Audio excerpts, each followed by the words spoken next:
In the summer of 2026, the FIFA World Cup footprint will span 3 countries and 16 different cities. For decades, the 32-team era was defined by a 64-match schedule. This chart shows the expansion to 48 teams, a jump to 104 total matches. That massive increase in matches breaks the traditional logic of group stage survival. This grueling journey begins on June 11th at the Estadio Azteca in Mexico City.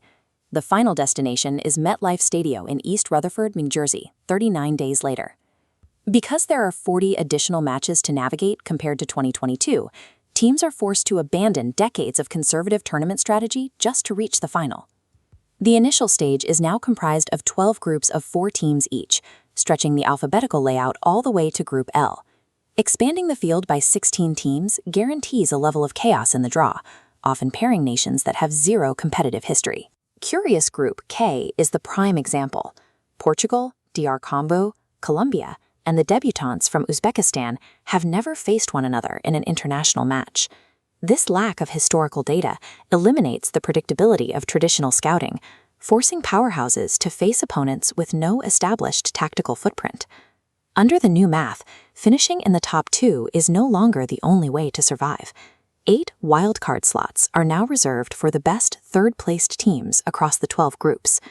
This creates a mathematical threshold where a single win or a few draws could be enough to trigger an advancement into the knockout stage. This rule gives smaller nations like Cabo Verde a realistic path to the round of 32, even if they fail to win their group outright.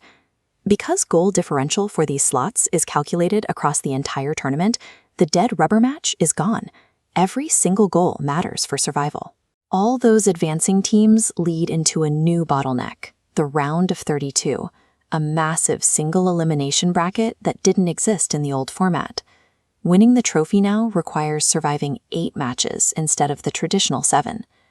That 8th match is a heavy physical tax, particularly for legendary veterans like Luka Modric, who will lead Croatia at age 40. Even for favorites like France, the path is more volatile. They now face an additional elimination game where a single mistake results in an immediate flight home. The round of 32 shifts the tournament from a tactical sprint into a war of attrition, severely punishing teams that lack a deep roster. The 48-team format shifts the demographic balance of the tournament, opening the field to dozens of nations locked out of the 32-team era. However, the cost of entry is a grueling schedule. Reaching the final now demands unprecedented load management to keep a starting 11 healthy for 39 days. The 2026 World Cup is a sporting ultramarathon. To lift the legendary trophy, a team cannot just be the most talented, they must truly be the most indestructible.